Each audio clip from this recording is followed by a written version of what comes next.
बिस्मिल्लाहिर्रहमानिर्रहीम।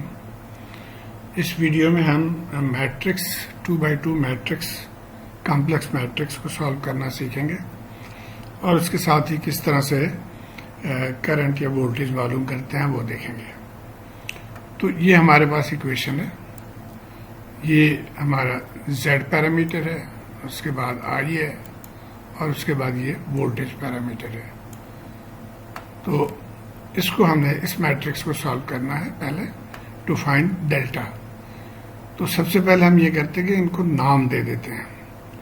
अब ये देखिए हमने इसको नाम दे दिया A, ये दोनों सेम है इसलिए दोनों को नाम दे दिया हमने B, और ये C है।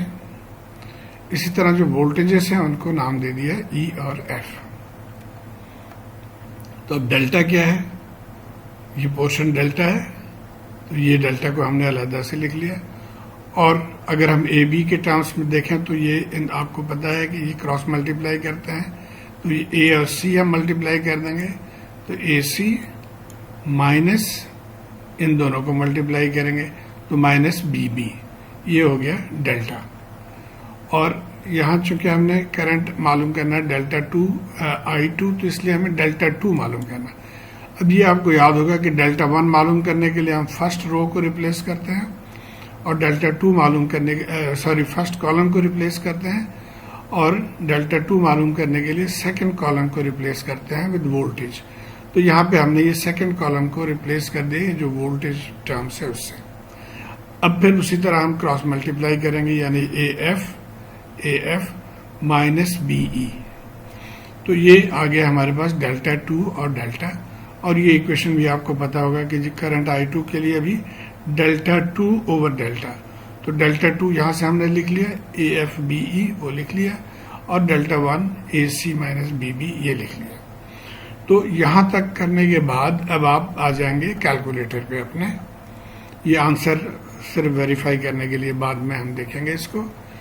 तो आइए अब हम कैलकुलेटर पे चलते हैं। कैलकुलेटर को आप ऑन करेंगे।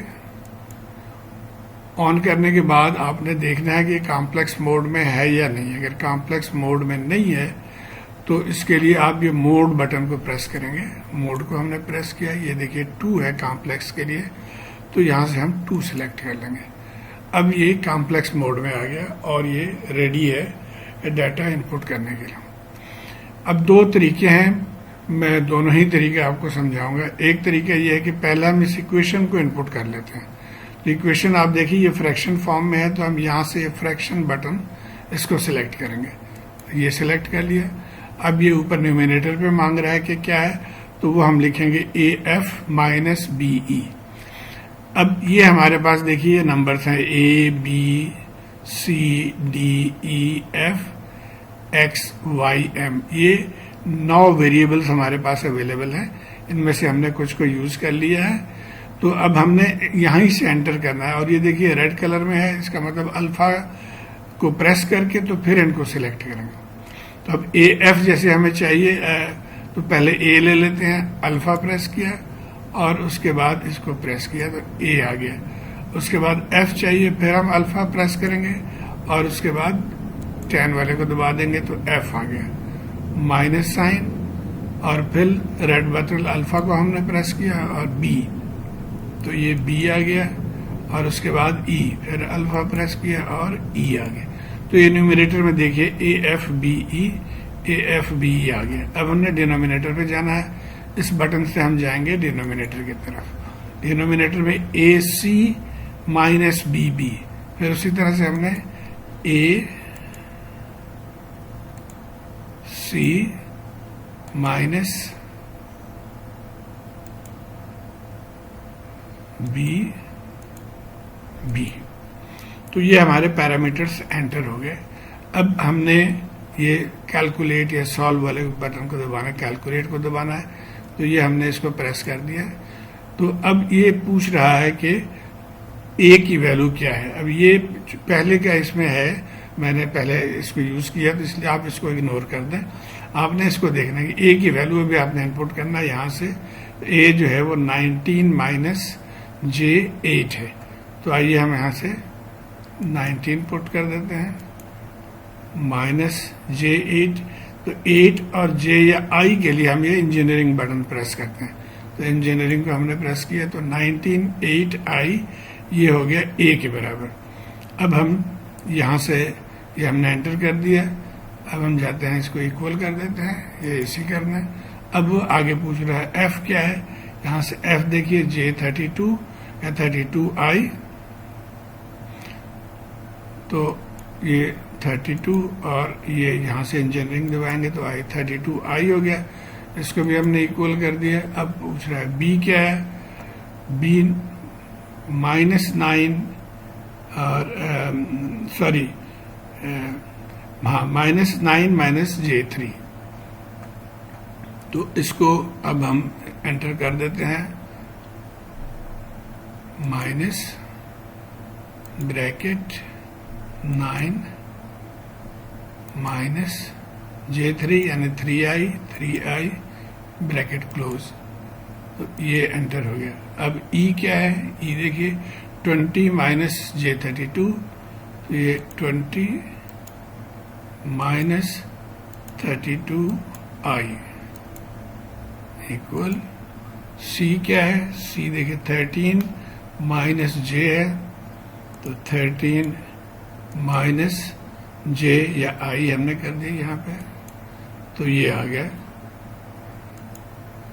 अब ये आपको जब ये तमाम वेरिएबल्स आपने इनपुट कर दिए तो अभी आपको आंसर दे रहा है। आंसर जो है आपको ये फ्रैक्शन फॉर्म में है। इसको आप नॉर्मल फॉर्म में लाने के लिए ये SD बटन जो है इसको आपने प्रेस करना है। तो ये देखिए हमने SD बटन प्रेस कर दिया तो ये 1.189 और 2.04। तो ये देखिए 1.89 और J2 आ गया। तो ये आ गया हमारे रेक्टेंगुलर फॉर्म में।